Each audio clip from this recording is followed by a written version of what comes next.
Hello there, and welcome to the third part in a series on understanding polymorphism. Today's topic is going to be making use of the strategy pattern. Now, this video is going to rely on the concepts both of simple inheritance and also of using interfaces. If you are not familiar with either of those concepts, I highly recommend checking back in with videos 1 and 2. Also, if you just want a detailed description of what this project is, it'll go over all the details there. For now, I'm just going to assume that you already know what's going on with all of those. So I'm looking at my last version of this project where I was using interfaces, and there's one thing that jumps out at me as something that I don't particularly like. So you'll see with like these walking methods, I'll take look at robot for example. I have it's almost identical to the walking methods on a lot of the other classes. Robot is walking, well, I can just pass that in as a variable from the gameObject.name. And so, for example, a giraffe can just be gameObject.name is walking, dog, gameObject.name is walking, same for the cat, and these methods are literally identical. And when you have exactly the same code in multiple places, that's a sign that you're not using the most streamlined process that you could be. However, I can't just get rid of these and move them somewhere else because using this method is necessary in order to satisfy the requirements of the contract of using this iWalk interface. And having this interface is essential to this pattern, the way we've designed this, is because that way when it's called through when I'm pressing the left mouse button, I am able to access the method from the iSpeak interface. So let's see, I'll take a look at. I'm able to access the speak method of a cat or of a dog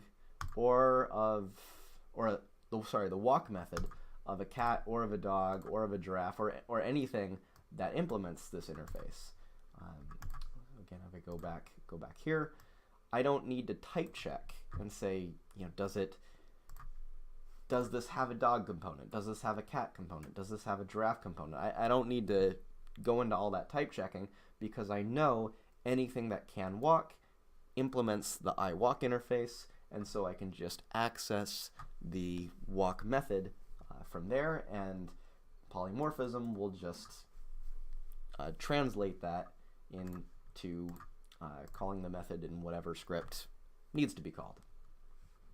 And that's great, that's useful, but we have this problem with the repetition. Now, if you remember back in the inheritance lesson, we could have gotten rid of the repetition here by using the gameObject.name in place of cat, and then just pulled this walk method up to the animal level and just had a base class that would say gameObject.name is walking, and then in which case we wouldn't need to override it in the cat or dog and so on.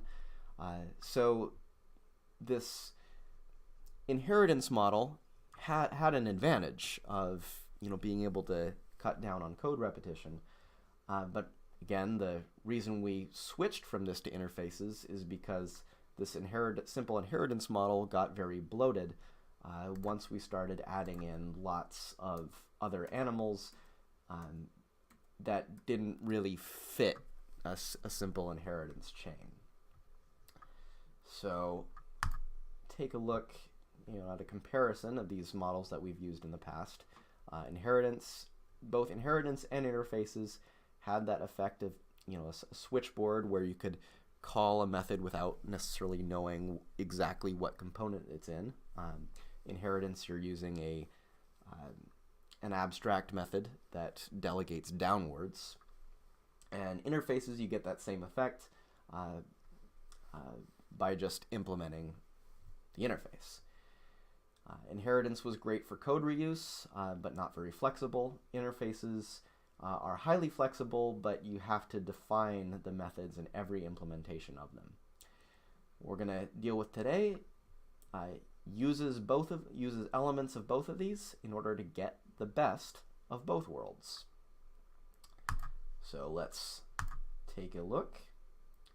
Go into strategy pattern here, open up the scene. In the hierarchy, it's pretty similar to before. I got that canvas displaying the instructions. I got my player, which gets the input, main camera, so I can see the whole thing. Defend system, and animals is just kind of a parent to keep the hierarchy organized. Dog, cat, giraffe, dolphin, tuna, robot. So each one has its own unique class attached to it. Also the sprite renderer, just so I can see it on the screen. If I'll go into the player script here first. So we can see this has been simplified considerably already. Bring up a side-by-side comparison here. So in terms of getting the initial input, you can see that these are identical. I've commented out the get the action count because that just kind of turned into a distraction, and I'm leaving that functionality out for now. Casting the ray, that hasn't changed. But now we get into the action, and this you can see the strategy pattern model is a lot shorter. So on this side, in each case we need to check whether the game object that the mouse clicked on has the interface that we're looking for. So if I click on the left mouse button, that's to speak. First I need to check whether that animal is capable of speaking by checking whether it has that I speak interface, and if it has the interface, okay, then we're able to call the speak method.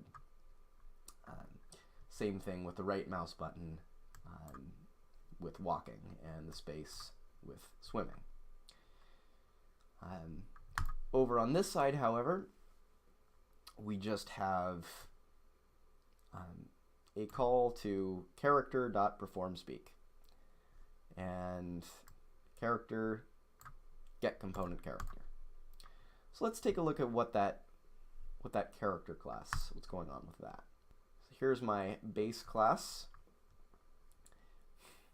This contains a reference to a move behavior and a speak behavior, and then it's simply, so if it's moves, so let's say I've called this perform move, then I just call the move method in the move behavior that I have stored here.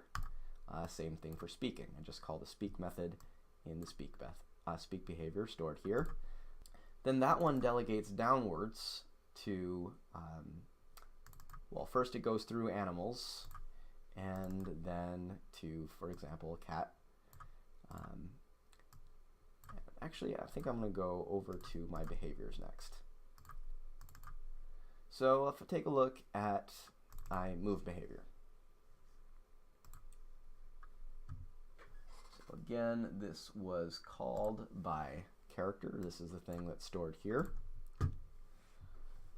I have several different classes, and I could break these up into different scripts, but since they're so short and they're so related to each other, I decided to just keep them all in one script. This move behavior is not attached to any game object, by the way. So, for example, I have a walk class, and it has the move method, which just has my character, and it's passed in the string with its character name. Same thing for swim, dog paddle, fly. Every form of movement gets its own class. So walk is a form of movement. Swim is a form of movement, dog paddling is a form of movement, flying is a form of movement, and every single one of them has, you'll notice, has a method for moving, and it needs to because each of these classes implements the iMove interface, which requires this here. In the specific animal,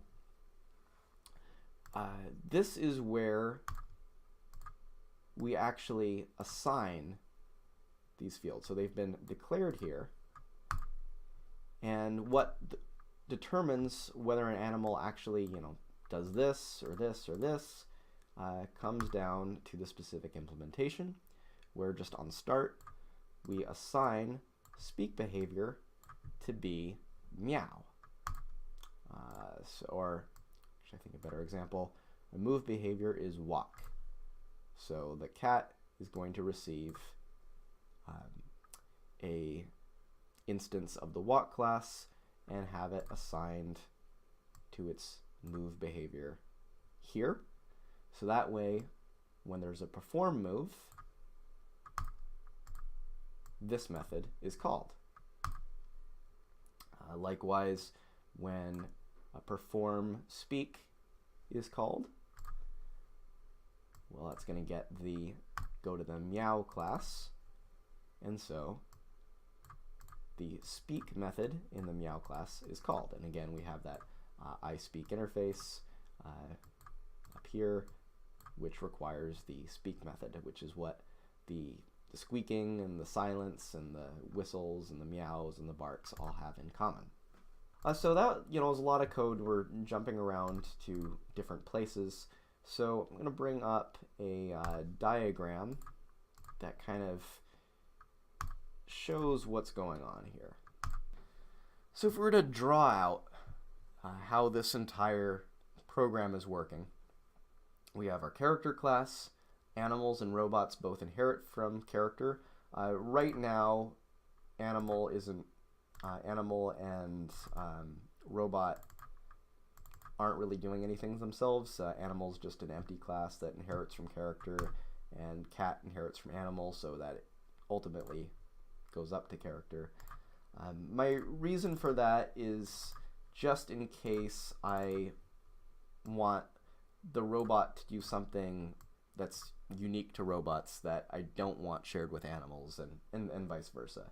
So I'm not really using that flexibility right now, but I have it in case I wanted to add more. So then the individual dog, cat, giraffe, dolphin, tuna all inherit from animal. Specific robots inherit from robot. Then in the character class has a variable of type iMove and of type iSpeak.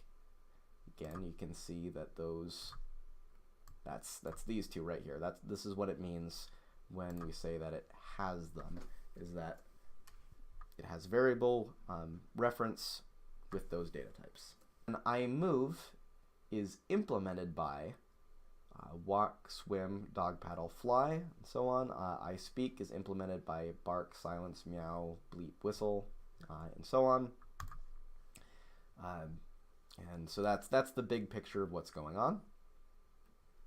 Now, the advantages of having things this way is you can see that we're able to reuse our code a lot more efficiently.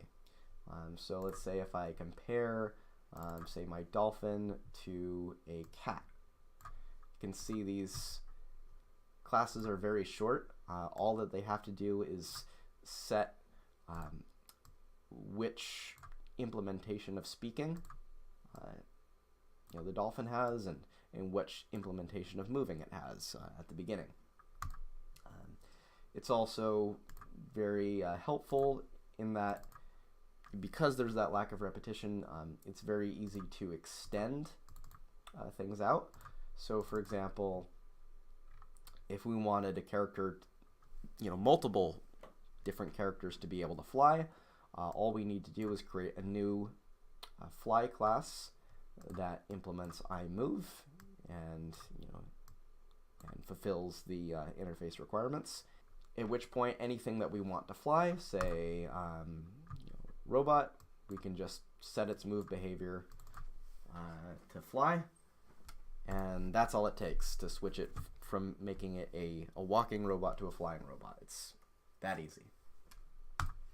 What's more, as you can kind of might guess from this change move state variable right here, which again is called as a virtual method, which delegates downwards to whatever class makes use of it. Because the move behavior and speak behavior are stored as variables, we can change what's stored in those variables as long as they're the right data type. So let's take up here. So if I press the space bar, that calls change move state in the character class, virtual void. Animals that don't use it, just doesn't go anywhere. And characters such as dog that have this change move state, first I check what type its behavior is currently, and if it's the type of walk, then I switch it to dog paddle. So this would be like if the dog jumped into the water, and instead of walking, now it's swimming. Otherwise, if it's swimming and it gets onto the water, now it's able to walk. So actually, let's take a look at that. If I run this, same as before, dog can bark and walk when I press the left and right mouse buttons. And then if I press the space bar, now when I press the right mouse button, dog is dog paddling. Likewise with the robot, it's bleeping and walking, and now it's flying and bleeping.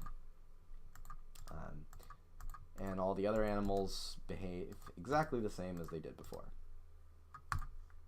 So if I wanted to make the tuna give it the ability to fly, all I would need to do is add this change move state right here, the ability to change its movement state, and if its movement is currently swimming, then it can now then instead it will fly, and then otherwise it goes back to swimming. And now we can see, right click on the tuna, it's swimming, and now it's flying. Just adding that new functionality is super easy. I could even give it new movement behaviors by, say, adding public class dance, and everything else be about the same. And is dancing. And let's see, what do I want to be able to dance? How about the giraffe?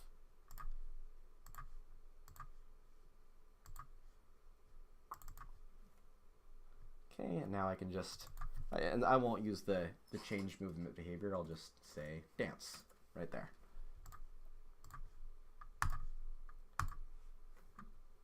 Now I click on right click on my giraffe. Giraffe is dancing. And that's all it takes.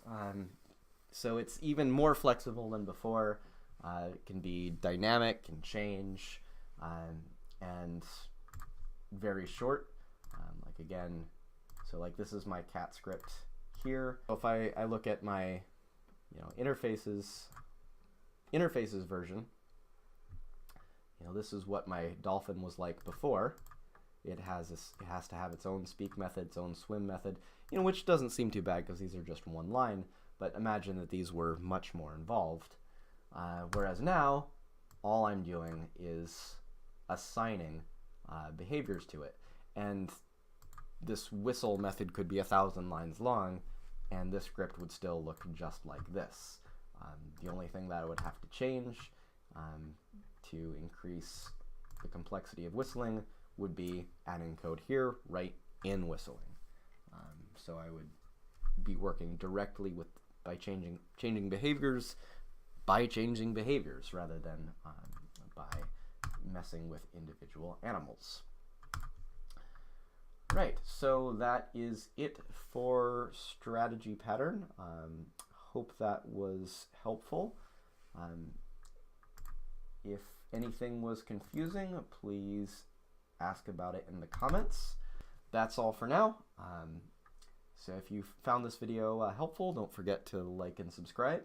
And until next time, I'm Will Patillo, signing out.